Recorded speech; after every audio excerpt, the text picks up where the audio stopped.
ये बहुत सारी टीवी की नॉर्मल बीमारी है, मैपिंग फॉल्ट है। इसे कैसे ठीक करेंगे, आइए इस वीडियो में देख लेते हैं। ये है एलजी का टिकॉन।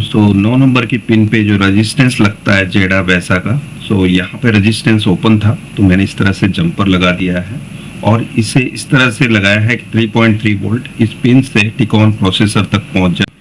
और सैमसंग की पैनल के लिए इसकी जो पिन नंबर होती है 22। अभी हमने एलजी की पैनल पे ये काम किया है।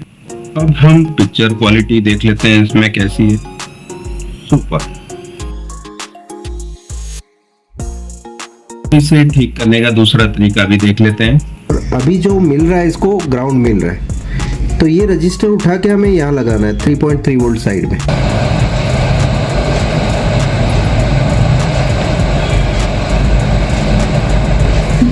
ये हो गया हमारा जेडा से वैसा।